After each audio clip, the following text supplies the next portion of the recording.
Welcome back to Dronacharya IS YouTube channel. You're watching daily editorial analysis covering 19th May 2022. इस video lecture में हम आज के important editorials cover करेंगे. So we are going to cover the article covering India's vulnerability to drought. Then there is another article about the PhD professors with the title Will Replacing PhD Professors with Practitioners Work? And then lastly we'll talk about delimitation with the title The Fallout of Delimitation. So let's begin with it. तो चलिए शुरुआत करते हैं. आज का हमारा पहला article environment and ecology point of view से काफ़ी इम्पॉर्टेंट है. This article is based upon a report which is released by United Nations CCD. Basically, United Nations Convention to Combat Desertification. तो United Nations convention to combat Desertification ने एक report release की है recently and the title of this report is drought in numbers 2022 report. याद रखिएगा ये prelims point of view से भी इम्पॉर्टेंट हो जाता है कि एक रिपोर्ट आई है droughts in number 2022 report. This report is released by United Nations convention to combat Desertification. ये आपका point prelims point of view से तो इम्पॉर्टेंट हो ही गया. Now as the name suggest, इस रिपोर्ट में this report is drought in number, this is based on drought. तो यहाँ पे डाटा कलेक्ट किया गया and after the collection of data what could be the effect of drought on our ecosystem. हमारे ecosystem के ऊपर droughts के क्या इफ़ेक्ट हो सकते हैं उन्हें यहाँ पे शो किया गया. How can these effects can be mitigated. अगर हम for future sake efficient planning करते हैं तो किस तरह इन इफ़ेक्ट्स को मिटिगेट किया जा सकता है, वो इस रिपोर्ट में बताया गया. एंड मोस्ट इम्पॉर्टेंटली हमारे पास United Nations convention to combat desertification, यहाँ पे COP15 होने वाली है. It's under way. COP मतलब कॉन्फ्रेंस ऑफ पार्टीज़, जिसमें जो भी पार्टीज़ हैं United Nations convention to combat desertification के, वो आकर मिलती हैं और इन्हीं चीज़ों के ऊपर डिस्कशन होती है कि क्या इफ़ेक्ट्स हैं, किस तरीके से ड्रॉट्स का जो रेट है वो क्या चल रहा है, हम इसे किस तरह मिटिगेट कर सकते हैं. तो एक और फैक्ट यहीं पे प्रीलिम्स पॉइंट ऑफ व्यू से इम्पॉर्टेंट हो जाता है कि हमारी United Nations convention to combat desertification का जो COP15 होना है, this is currently under way in Abidjan, Cote d' Ivoire. Cote d' Ivoire जो कि आपको अफ्रीका में मिलेगा. It's an African country.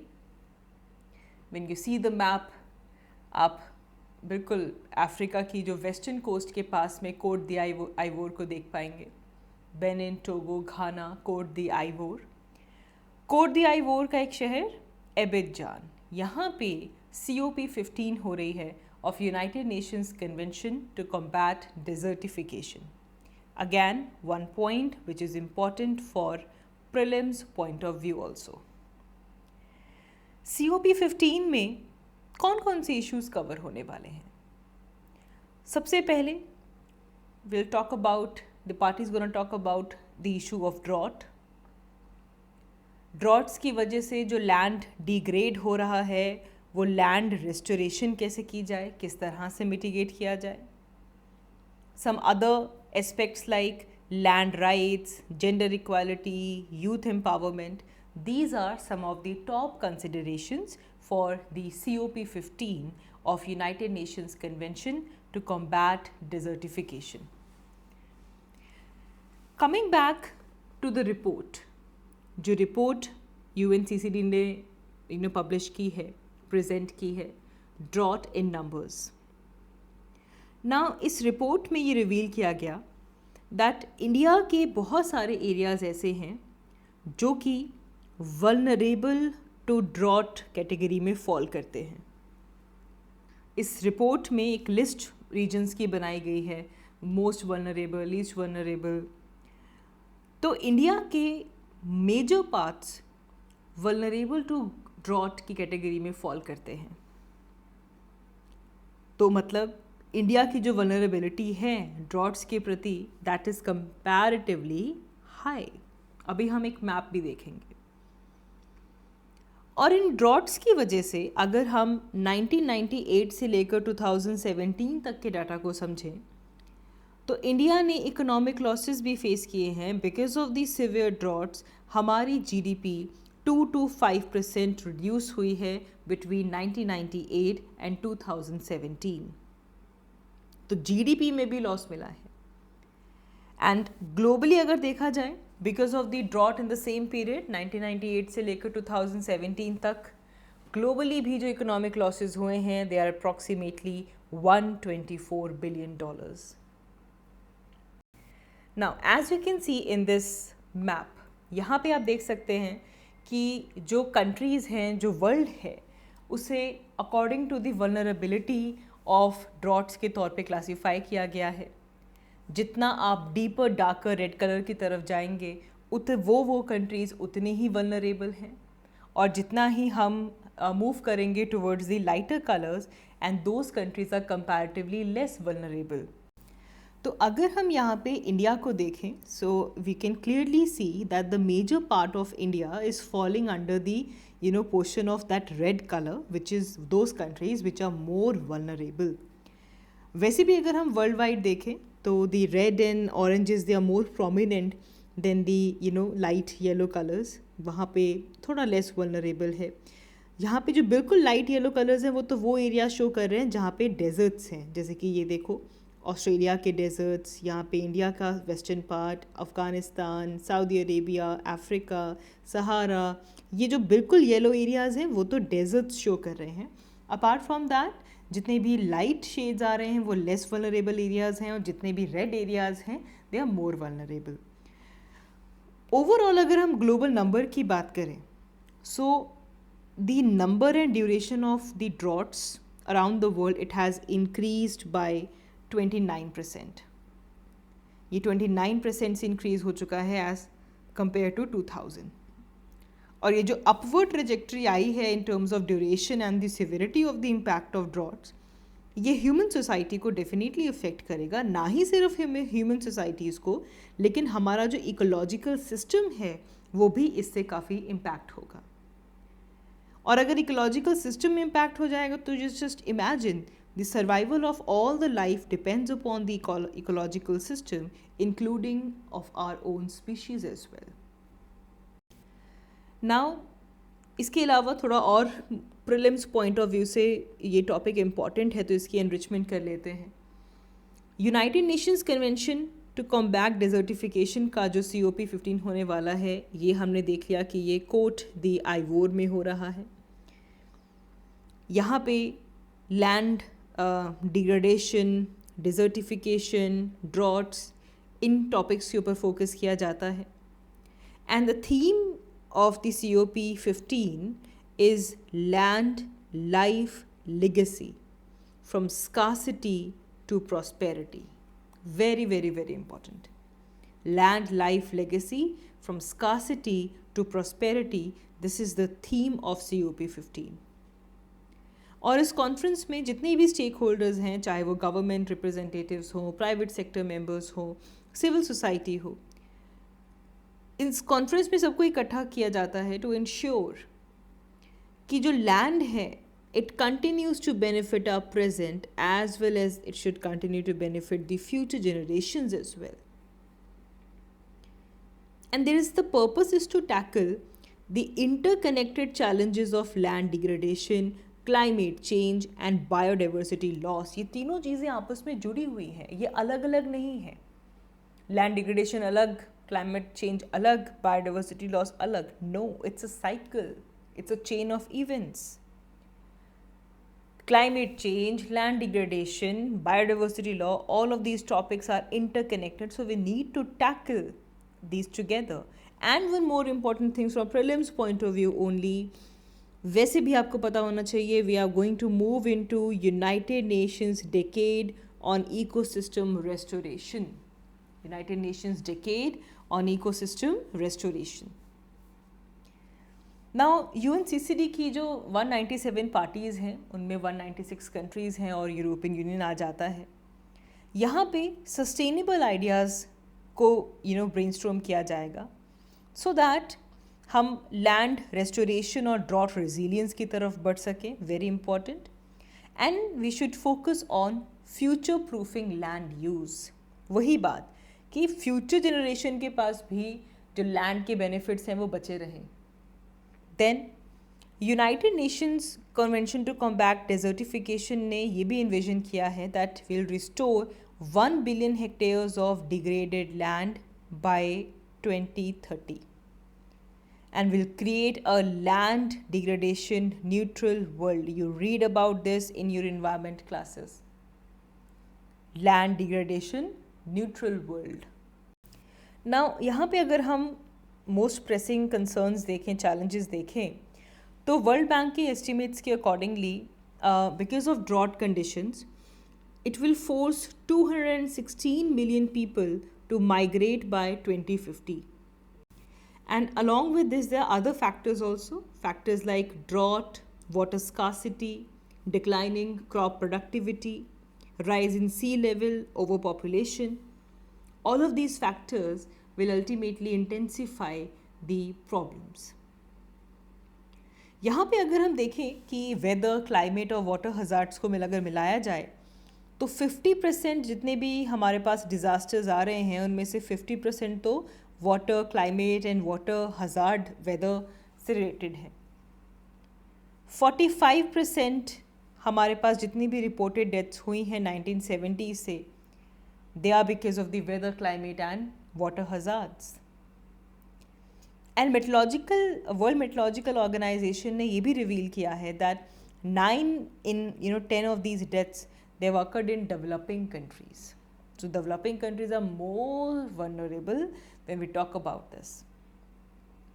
Even datas भी यही शो करते हैं। 2020 और 2022 के बीच में 23 कंट्रीज़ ऐसे थे जिन्होंने एक्सट्रीम या ड्रॉट कंडीशंस फेस की हैं, वहाँ पे ड्रॉट एमरजेंसीज आई हैं। This countries are Afghanistan, Angola, Brazil, Burkina Faso, Chile, Ethiopia, Kazakhstan, Lesotho, South Sudan. So 23 countries like this. And according to this report, climate change alone will cause 129 countries to experience an increase in drought pressure in next few decades. Here you can see the different region, the different parts of the world, the countries, those who have, affected by drought during the span of 2020 and 2022. So these are nearly more than 23 countries. You just look at the area which is vulnerable to drought. Lastly, if we talk about the human impacts of it, so there are more than 1 billion people around the world those who are affected by drought. अगर हम 2000 से लेकर 2019 तक की बात करें, so this makes drought the second worst disaster after flood. Flood के बाद सेकंड मोस्ट डिज़ास्टर जो है, दैट वर्स्ट डिज़ास्टर जो है, दैट इज़ ड्रॉट। अफ्रीका सबसे वर्स्टली हिट होता है with 134 droughts. Mostly east Africa के अंदर जो ड्रॉट्स हैं वो कंसनट्रेट होते हैं। वर्ल्ड हेल्थ ऑर्गेनाइजेशन ने भी यही नोट किया है that approximately 55 million people globally they are directly affected by droughts and this is the most serious hazard to life stock and crops in almost every part of the world. अच्छा, human impact में जो सबसे अच्छी चीज़ यहाँ पे दी गई है वो ये है कि ड्रॉट का जो इम्पैक्ट है वो अक्रॉस द जेंडर यूनिफॉर्म नहीं है। डेवलपिंग कंट्रीज़ में women एंड गर्ल्स जो हैं they suffer more in terms of education, nutrition, health, sanitation, safety because of the droughts. Droughts की वजह से जो वाटर कलेक्शन का बर्डन है वो किसके ऊपर जाता है? That is also faced by the women, 72% women and 9% girls, जिसके कारण the women and the girls they can spend 40% of the calorie intake only in fetching the water. Just think about it. Environmental aspects की बात करें तो अगर according to this report अगर predictions ऐसी ही रहती हैं then global warming will reach 3% by 2100. And इसकी वजह से ड्रॉट्स की वजह से we could lose 5 times higher than today's level. जो हम लॉसेस देख रहे हैं, इससे 5 टाइम्स हायर लॉसेस हमें 2100 तक देखने के लिए मिलेगा. एंड सबसे बड़ा जो लॉस एरिया है that is projected in the Mediterranean and the Atlantic regions of the Europe. Australia अगर हम देखें, ऑस्ट्रेलिया में 2019-20 में मेगा ड्रॉट था, जिसकी वजह से वहाँ पे मेगा फायर्स रिजल्ट हुई. एंड बिकॉज ऑफ दिस जो एक्सटेंसिव वहाँ पे हैबिटेट था, जो थ्रेटेंड स्पीशीज़ थी, उनका हैबिटेट लूज हो गया. About 3 billion animals were killed and displayed because of the Australian wild fire. तो इसी तरह अगर हम देखें तो 84% हमारा जो टेरेस्ट्रियल इकोसिस्टम है, they are threatened by the changing and intensifying wild fires, and wild fires are related to drought, and drought is further about this climate change. And इसी के लेवल पे हमारे पास अगर हम फाओ की रिपोर्ट देखें, फूड एंड एग्रीकल्चर ऑर्गेनाइजेशन ने 2017 की रिपोर्ट में ये कहा था कि the percentage of plants that are affected by drought has more than doubled in last 40 years. And 12 million hectares of land हर साल हम लूज़ करते हैं to drought and desertification. And then the most pressing issue जिसकी तो हम बात कर ही रहे हैं, that in 2022 over 2.3 billion people they're gonna face water stress, and almost 160 million children are exposed to severe and prolonged droughts. So this was the important article with title India's vulnerability to drought. अब यहाँ पे आपको United Nations की जो convention to combat desertification का जो COP15 हो रहा है, इसको आपने याद रखना है. थीम क्या है, कोड द आइवोर में हुआ है. देन अब यहाँ से ही आज आपने, बिकॉज हम जो रिपोर्ट है हमने बेसिकली वो डिस्कस की है, आप अपनी इन्वायरमेंट की क्लासेस में डेजर्टिफिकेशन के बारे में पढ़ते हैं, वो आज आपने रिवाइज करना है. डेजर्टिफिकेशन, लैंड डिग्रेडेशन, जो हमारे ड्राई लैंड्स हैं उनकी बायोलॉजिकल और जो इकोनॉमिक प्रोडक्टिविटी है उसका डिक्रीज होना, उसका लूज होना. बेसिक कॉजेज वही है बच्चे जो आपने छोटी क्लासेस में पढ़े थे. अगर आपने नहीं भी पढ़ा तो आपको क्लियर होना चाहिए. There is loss of soil cover, जो वेजिटेशन है वो ख़त्म है, मेनली बिकॉज रेनफॉल कम हो रही है. This is one of the biggest reason. Man made reason क्या है कि अब हम फॉरेस्ट कट कर रहे हैं, जिसकी वजह से वेजिटेशन का लॉस हो गया, सॉइल कवर इफेक्ट हो गया, डिग्रेडेशन हो गई. अच्छा, अर्बनाइजेशन की वजह से रिसोर्सेज की डिमांड बढ़ गई, जिसकी वजह से वेजिटेशन कवर कट हो गया. वैसे भी हम देख रहे हैं कि आजकल के टाइम पे वेजिटेशन डिग्रेडेशन भी हो चुकी है. जो वेजिटेशन की डेंसिटी, स्ट्रक्चर, स्पीशीज कॉम्पोजिशन जो है उसमें रिडक्शन हो चुका है. Water erosion, wind erosion, climate change, ये एक बड़े कॉजेज हैं जिसकी वजह से लैंड डिग्रेडेशन और डिजर्टिफिकेशन हमें मिलता है. 2019 में दिल्ली डिक्लेरेशन आता है which was signed by the 14th COP. आप बॉर्न चैलेंज के बारे में पढ़ते हैं. ग्रेट ग्रीन वॉल इनिशिएटिव यहाँ पे इम्पॉर्टेंट है, जो कि साहेल और सहारा अफ्रीका वाला जो एरिया है, जो 11 कंट्रीज़ हैं, वो लैंड डिग्रेडेशन से फाइट करने के लिए एक ग्रीन वॉल बनाने वाले हैं. प्लांटेशन होने वाली है. तो ये जो पूरा टॉपिक है लैंड डिग्रेडेशन का, डिजर्टिफिकेशन का, UNCCD, ये सब आप रिवाइज करेंगे जो आपने इन्वायरमेंट की क्लासेस में पढ़ा है. अगर आपने नहीं पढ़ा तो इसे नोट कर लो, आज जब पढ़ेंगे you will understand it in much more detail. अब आज के इस आर्टिकल से हमें ये तो पता चल गया कि ड्रॉट्स का खतरा कितना है, इसके इफ़ेक्ट्स क्या हैं. आगे बढ़ते हैं. सो रिसेंटली UGC ने एक डिसीजन लिया, UGC यूनिवर्सिटी ग्रांट्स कमीशन, जिस डिसीजन में मैंडेटरी PhD की जो क्वालिफ़िकेशन थी कि अगर किसी को सेंट्रल यूनिवर्सिटीज़ में पढ़ाना है, टीच करना है, तो उसके लिए एक मैंडेटरी पीएचडी क्वालिफिकेशन रखी गई थी, लेकिन यूजीसी ने, यूनिवर्सिटी ग्रांट्स कमीशन ने इस मैंडेटरी पीएचडी क्वालिफिकेशन को हटा दिया है। तो जिसकी वजह से आज ये आर्टिकल भी हमारे पेपर में है with title will replacing PhD professors with practitioners work. तो जो सबसे पहले देखते हैं कि रिसेंटली यूजीसी ने ये जो डिसीजन लिया है, जो डायरेक्शंस आई हैं specially for the recruitment of the faculties in the central universities, ये डायरेक्शंस क्या हैं। 2018 में सेंटर ने यूजीसी के अंदर जो मिनिमम क्वालिफिकेशंस रखी गई for the appointment of teachers and the other academic staff in universities and college and the measures for the maintenance of standards in higher education regulation.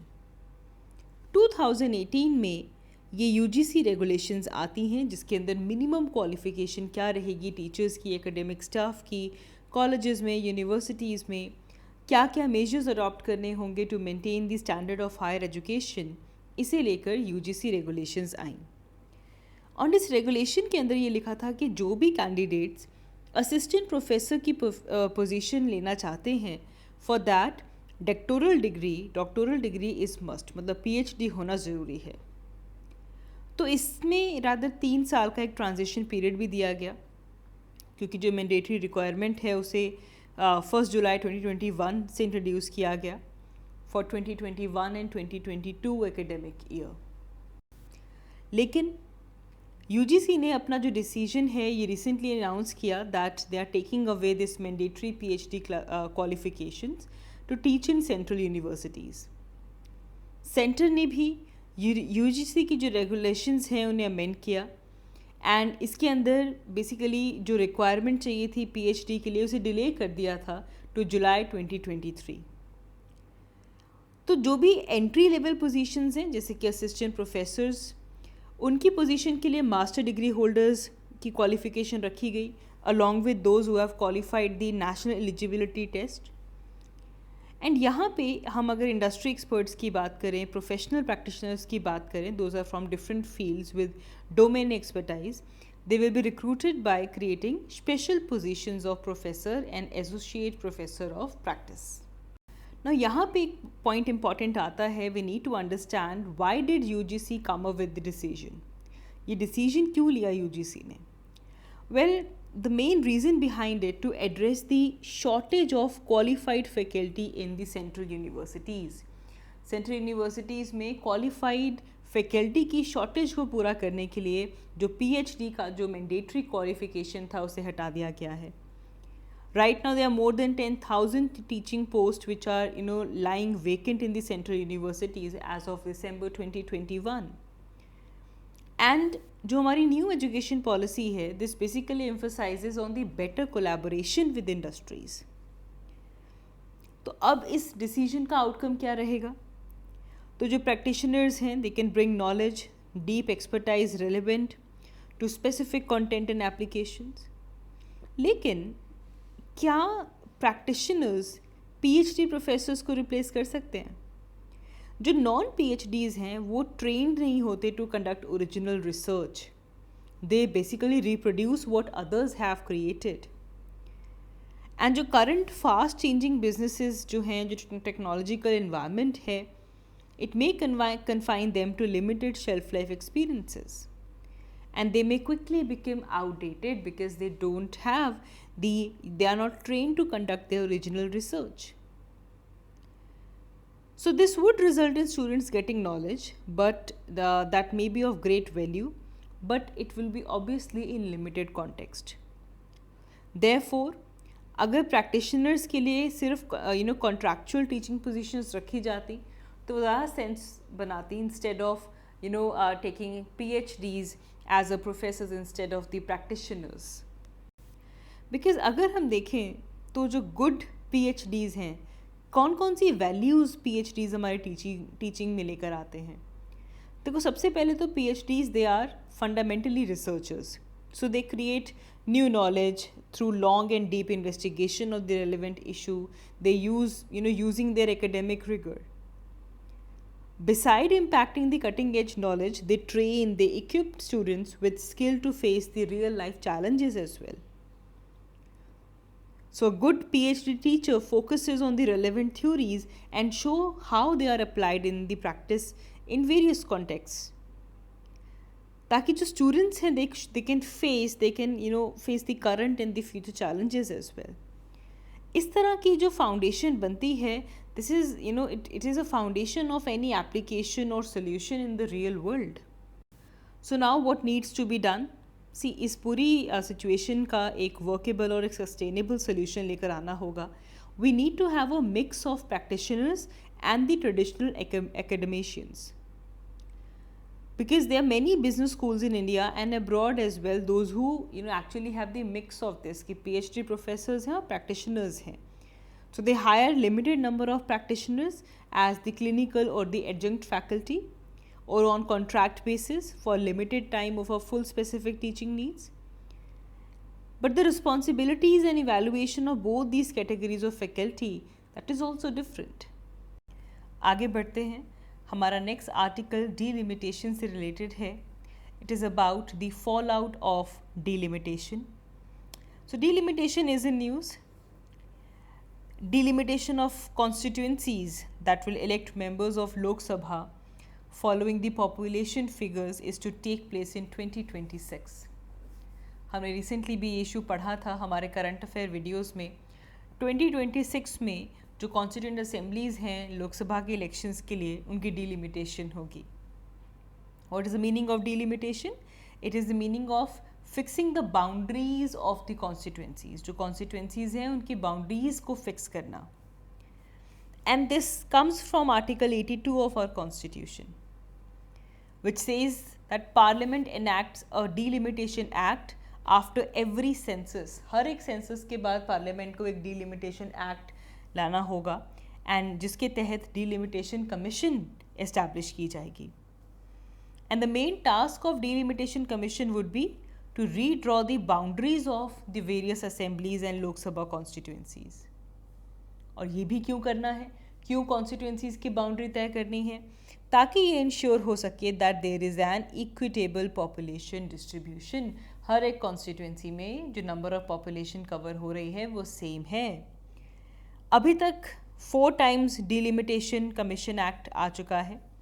1952, 62, 72 and then 2002. Next is going to take place in 2026. So what is the current status? तो government ने delimitation को suspend कर दिया था इन 1976 until after 2001 census. और ये इसलिए किया गया था because the family planning programme ये उतना ज़्यादा अफेक्ट नहीं कर रहा था in terms of the political representation in Lok Sabha. Later delimitation was based on 2001 census and this was done in 2008. But then again, total number of seats in assemblies and parliament, they are decided as per the 1971 census and they were not changed. Constitution में number of seats जो लोकसभा और राज्यसभा की हैं उसके ऊपर एक maximum cap लगा दिया है of 550 for Lok Sabha and 250 for Rajya Sabha. And इसमें यहाँ पे इम्पोर्टेंट आ जाता है 84th अमेंडमेंट एक्ट ऑफ 2001, जिसके अंदर ये जो कैप लगा है मैक्सिमम सीट्स के ऊपर कि लोकसभा की 550 रहेंगी, राज्यसभा की 250 रहेंगी. इस कैप को भी हटाने के लिए ये कैप भी 2026 तक लिमिट किया गया था. एंड इसे जस्टिफाई किया गया that a uniform population growth would be achieved through out the country bye 2026. So what is the issue with the scheduled delimitation exercise? तो अगर हम 2011 का सेंसस देखें तो almost half of our population is contributed by the states of UP, Maharashtra, Bihar, West Bengal and Madhya Pradesh.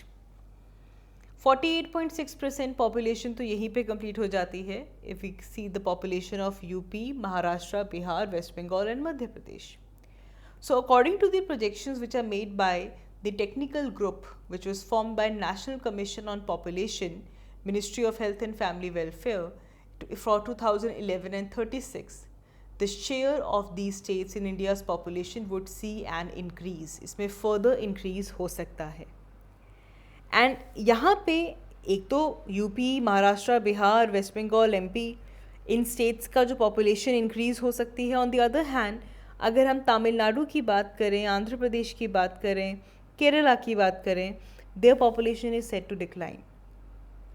तो delimitation exercise is inevitable, क्योंकि इससे अगर हमारे पास वो एरियाज़ जहाँ पे हमारे पास जो पॉपुलेशन है वो स्टेबलाइज हो चुकी है, to manage that stabilise their population we need reduced representation for states and a higher representation for states that has not stabilized their population. तो इससे फर्दर एक नॉर्थ एंड साउथ के बीच में एक टेंशन और आ सकती है in addition to what we have already. So what can be done? Now another freeze can be made for until all the states have achieved population stabilization. Now यहाँ पे अगर हम demographic और statistic experts की बात करें, so they can be asked to devise a mathematical formula along with the lines of Cambridge Compromise based on the mathematical equitable formula for the appointment of the seats of European Parliament between member states. तो इस तरह के mathematical equation को use करना चाहिए. Now इस formula को अपनी need के हिसाब से compromise किया जा सकता है, customize किया जा सकता है. And there is an urgent need right now to limit population and not representation. Representation को लिमिट करने की ज़रूरत नहीं है, पॉपुलेशन को लिमिट करने की ज़रूरत है. So that is all for this video. Thank you so much for watching. I will see you all in my next one. Thank you.